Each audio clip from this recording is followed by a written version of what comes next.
there wasn't pain, it wouldn't be worth it.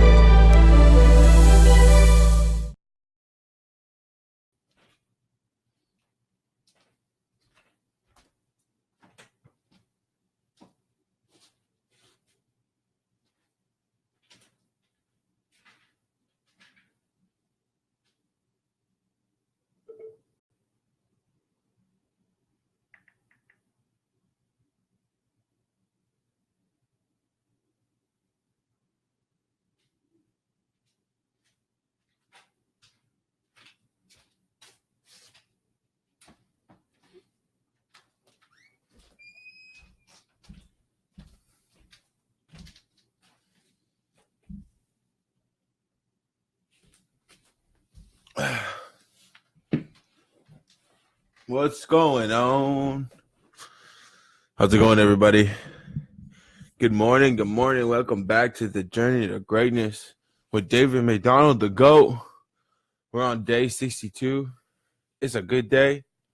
Every day is a good day. And today is a special day because we are, morning, Liz. How's it going? Rise and shine, bright and early. We're here, still standing.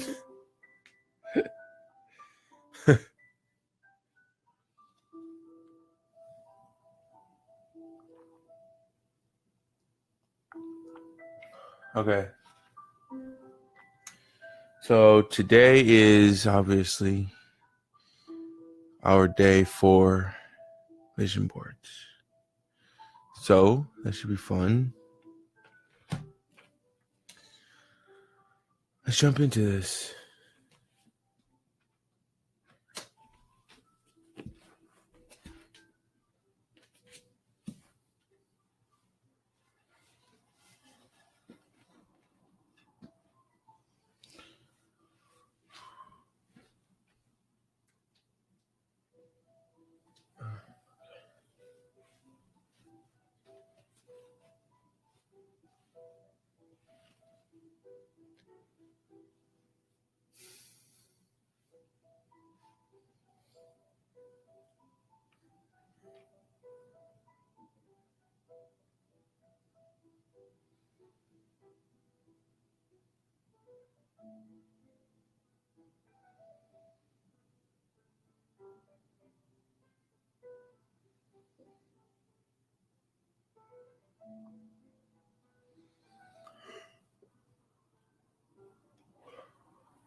Alrighty.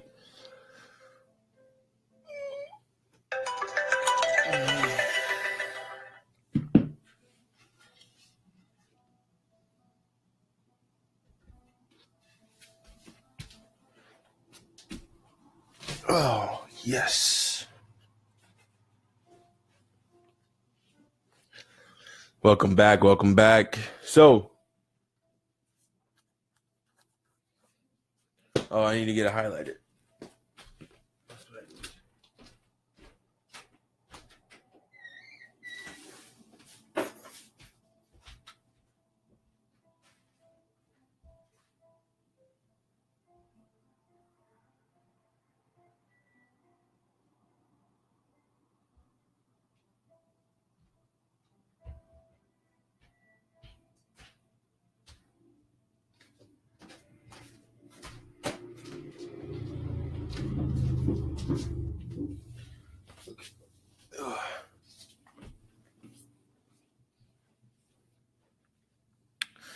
I can't even begin to tell you how magical yesterday was.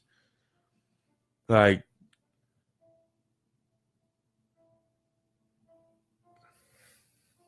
I'm speechless, literally speechless to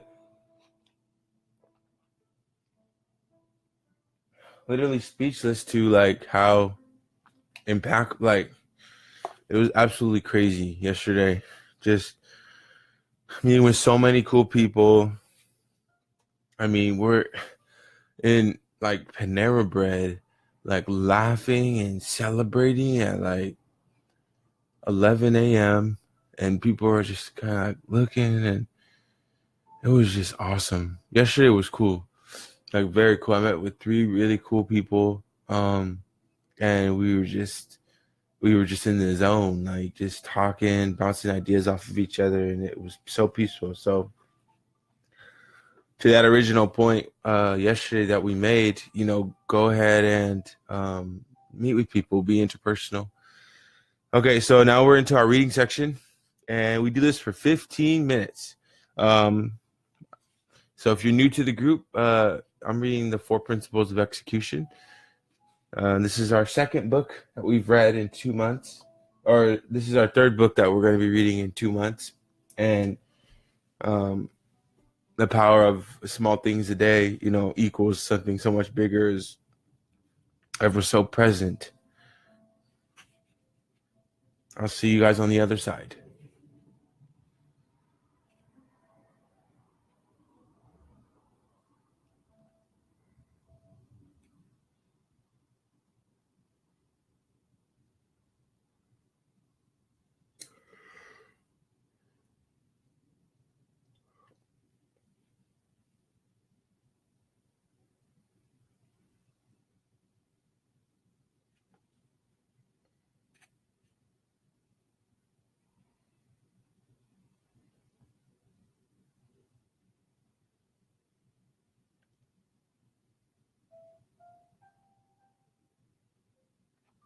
And if you are just joining us, if you go to the Pandora station, it's like soothing water or meditation music. It'll give you some intermittent music to focus in on. I usually have mine playing a lot louder, but for the sake of editing, I need the music on my side a little bit lower so that I can do another track over the video when I publish it. So.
Hmm.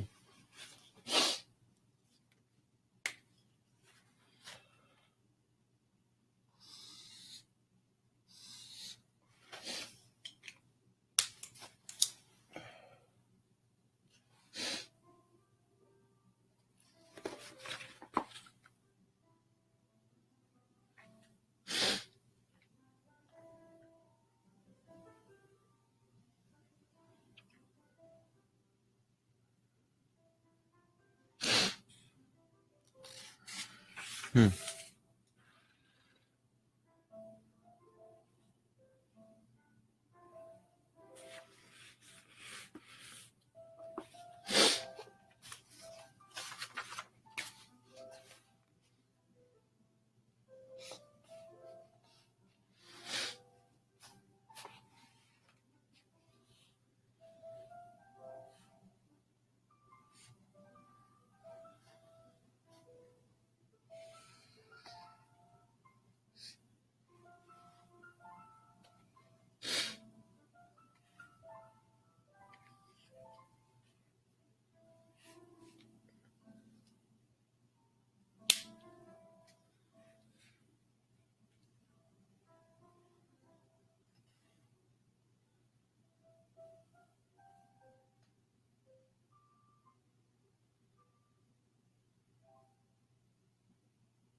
Hmm.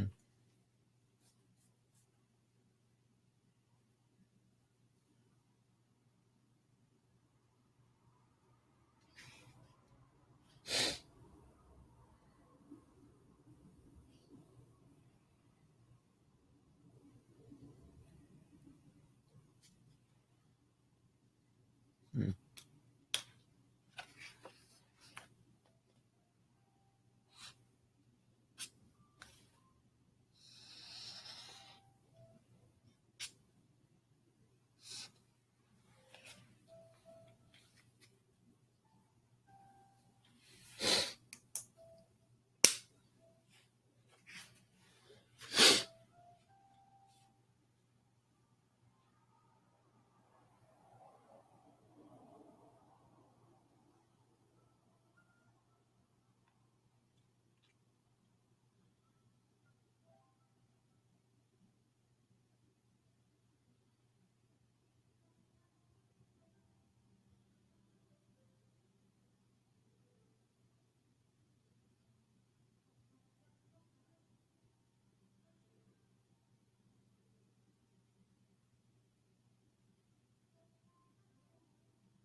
Hmm.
Hmm.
Hmm.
Hmm.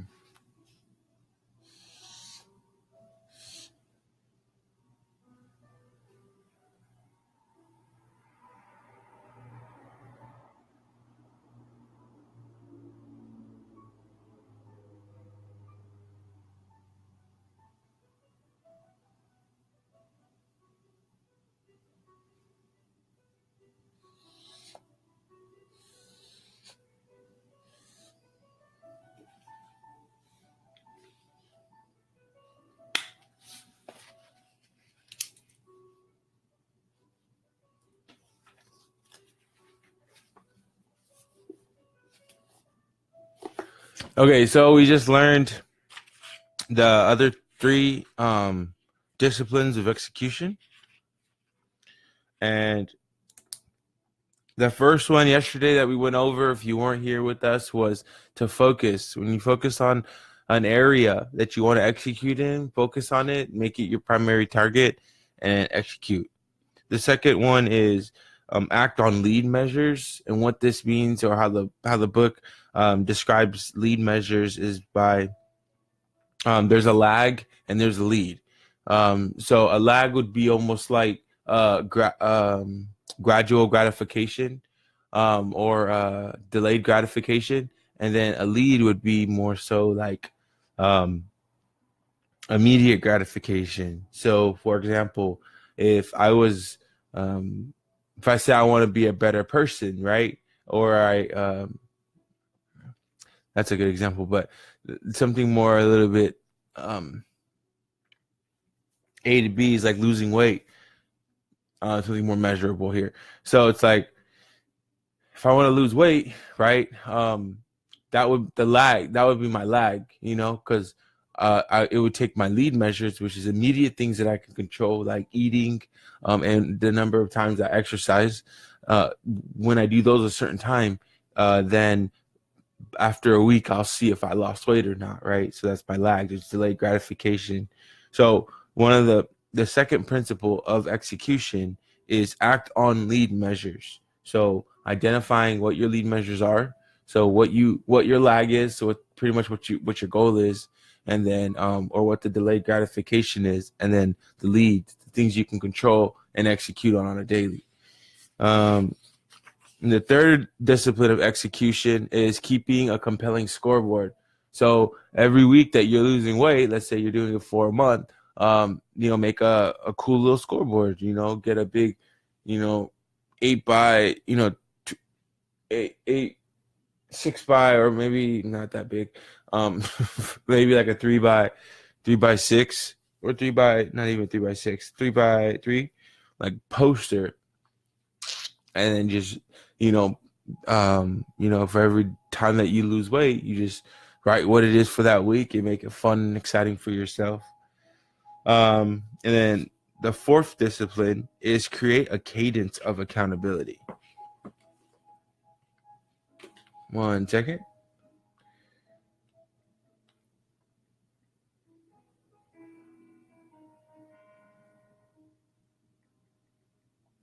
So the word cadence specifically, if you don't know what it is, a modulation or inflection of the voice. Pause. So cadence, a sequence of notes or chords comprising the close of a musical phrase. I need something better here. What is this? Those aren't those. That's not. I don't think that's the actual definition. It is, but not the right one that I'm looking for. Okay, well, why that loads? It says pretty much create a cadence. So like, a cadence. Well, the way I define cadence is the gold window of opportunity. So it's like, what you want to do is you want to pretty much hold yourself accountable. So how can you hold yourself accountable? The fourth most important way of being spiritually reliable and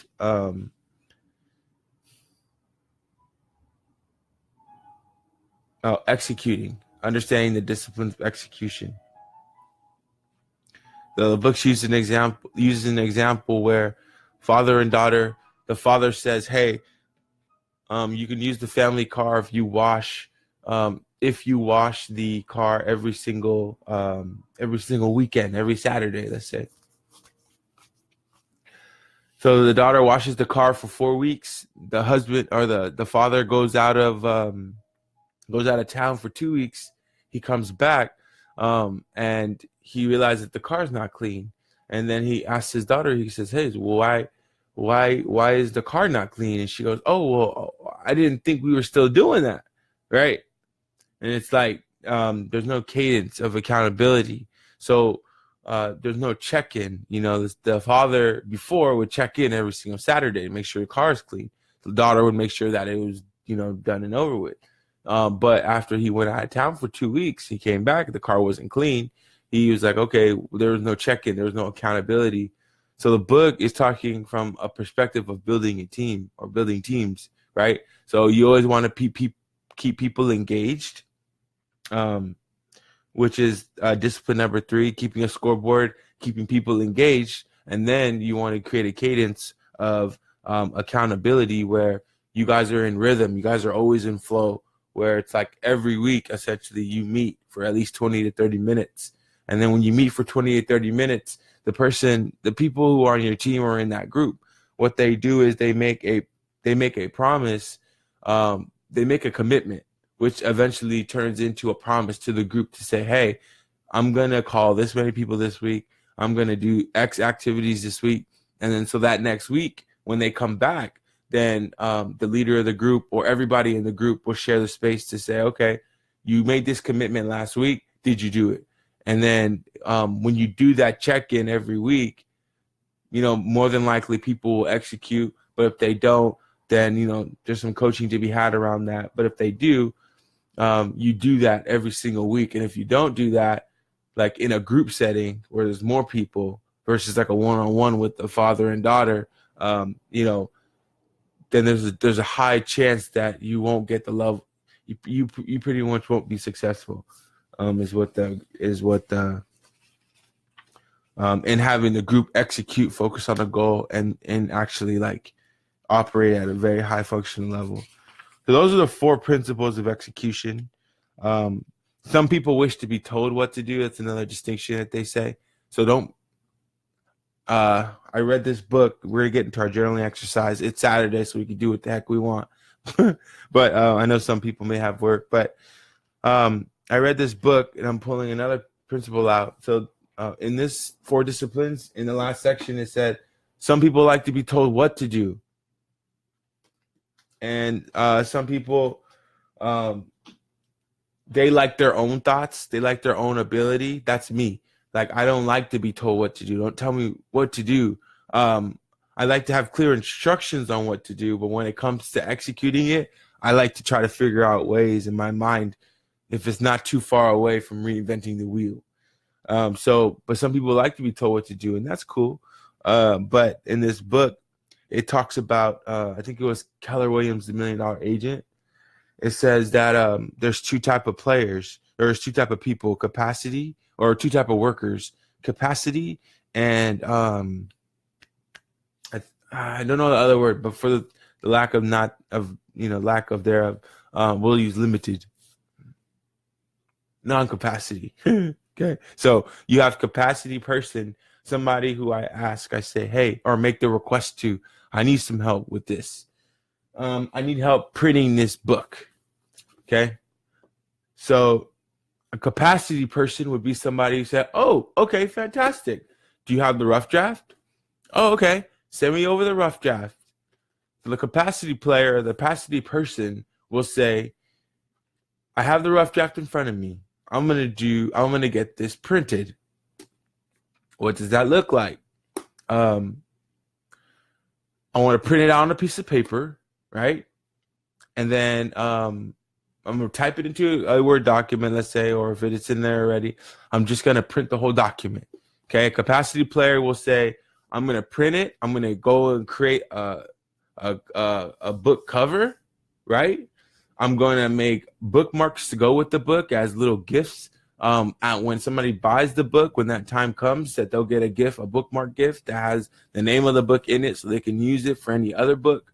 And I'm gonna make a suggestion to the author, which would be me in this situation, right? Capacity person is telling me this, and I'm gonna give him a suggestion to write something on the inside of the book, a personal message of some kind, so that the readers can, feel connected with the author right when they open the book. Okay, so they print the book, they write all these suggestions down, and then they give it back to the author and say, hey, I did what you asked me to do, but I also came up with these other ideas. Capacity. Beautiful. That's the type of person everybody wants on their team, right? A non-capacity person's like, okay, great. I'll get this printed for you. They print it, they give it back to you, and it's done. That's the other type of person. So being told what to do is more so on the non-capacity side. They need to be told exactly what to do. On the person who likes, to express their own ideas, for the most part, they can still be a non-capacity person or have execution of a non-capacity limitation. But pause. I don't like that. They could have a non-capacity, execution about themselves where they still possess the same characteristics of somebody who needs to be told what to do, but they like to use their own thoughts to create what's being asked of them. So they might be creative in the way that they write it. So instead of just printing it, maybe they use a typewriter, just something of different variation, but it doesn't go further than that. Like a capacity person, like somebody who has who operates in a capacity space would present or go above and beyond for what's being asked of them. Capacity is always the way to go. Pause. Don't say that. I like capacity. I mean, that's just facts. I don't want to be like go above and beyond. Like why just stop? Like I don't. No personal reserve, but me personally, I don't ever want to be defined as that person. So, but it's funny because I realize myself operating in both spaces. I'll operate in one, like in certain situations. I'm a non-capacity person, and it may be certain energies that I need to dismiss or certain behavioral patterns that I need to dismiss. But I've noticed or I've seen myself act as a non-capacity person in certain situations, and obviously the consistency is what we're going for. So either I need to make a decision to change in that situation, cut it off entirely, or act as a capacity player all the time. So for all of you just joining, for everyone just joining our journey today, we're going to get into our journaling exercise. Cadence hasn't, the definition hasn't loaded yet, but I am going to increase our time here, 15 minutes.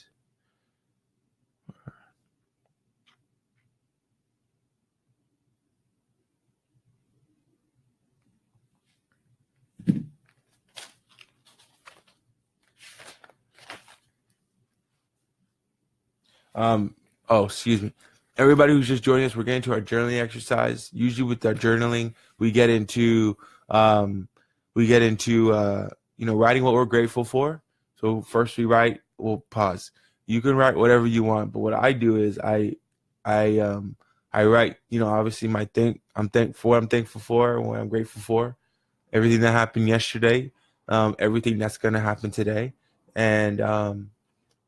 And then I write, if there's anything on my mind, positive or something that's no longer serving me, then I write that down. I write what I want the alternate reality to be. And then that's how I keep my journal. So yeah.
Wow, here we are.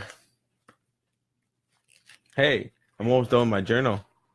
Probably only maybe a week more, and then we'll have a new journal to add to our library. So anytime we finish a book or a journal of some kind, whatever it may be, we add it into our library. And so our library will obviously eventually, consist of a number of books that we can say, hey, we read these, we did this, and it's going to be and it's pretty powerful stuff. And it feels really good too. And I like to keep the books next to me because I'm just like, I did that, like I did that. And that's rewarding. So to me,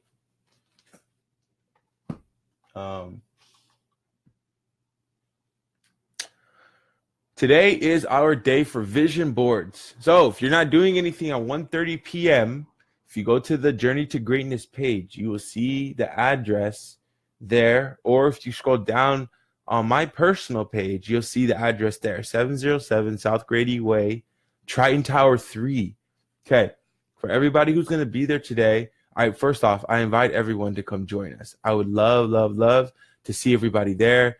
Shoot, we might even do, okay, check this out.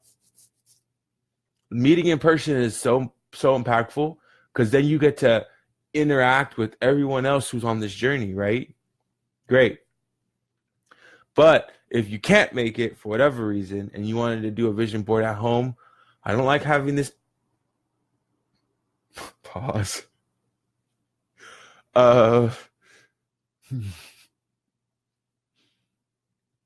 If you feel a bit more comfortable doing the vision board at home, I encourage you to come out. Regardless, I would encourage you to come out. But if you feel more comfortable, I think we might shoot it on. We might shoot it on live. I don't know. Exclusivity, we might just not. But let's see. And so, it should be really cool. We're just going to do it on the lobby. We're just going to get nitty and gritty where we just sit down on the ground and just, play. We're just going to play. Just going to play today, as Jennifer would say. Oh, Jennifer. I met her she's one of our teachers in our life coaching class, and she was so cool. But she's like, yeah, let's just play. Let's play in the mystery. And so today we're just going to play. We're going to sit on the ground. We're going to eliminate all of our crap, push all that stuff out, and just like dream big as heck. We're going to dream really big today. And it's going to be really fun. And I'll probably, we'll probably be in the vision board session for maybe like an hour and a half, I would say, or wherever the energy takes us. But I feel it's going to be really cool. I'm excited to do mine. Last time I did mine, I had no lie. Let me see here. I would probably say, like, realistically, 85% of everything I wanted to do, or 85% of everything in less than 6 months happened. That was on my vision board. I think I said that yesterday, maybe 80 or 90% or everything, or 99%. But it's like like there's the only portion of things that I didn't do was like I said, learn Tagalog and become fluent in Spanish, more fluent in Spanish. So but my point is it's great. Like I still remember those goals, and please believe they're gonna happen. But I just need to make more time for them. So, but everything else, for the most part, we're good, we're gold. But now it's time to redefine ourselves again, and find eliminate things that may not be serving us any longer. Create a new direction. Pause. The power of vision boards. I was in my class, and I told this story to someone else. I'm just gonna as talking to Kaylee yesterday, I'm getting a download. I'm getting a download. Wait, hold on. Everybody stop. Hold on. Wait, don't move. I'm getting a download. Sorry, Kaylee, that's for you. But no, so I was talking where I was in my life coaching class that we graduated from earlier this year, right? And there's a woman in the class, a friend. She was so cool, like so cool. Had a really good energy about herself, but she was told at one point or another she wasn't able to have children. Now, if a doctor was to tell you, okay, so Les Brown, connecting the dots here. Les Brown is a motivational speaker. He says when he got diagnosed with prostate cancer, he wishes that he feels, excuse me if I butcher this, he feels that doctors should not diagnose, but they should give a prognosis and say, hey, go figure this out. Pause. So the doctor told her that she cannot have kids, this friend in my class that I was in. And, from her story, she was like, yeah, I made a vision board, and she was having some troubles with certain things, like in her relational life with her significant other. And I remember this story so vividly. She made a vision board, and on her vision board, she had like 2 babies, right?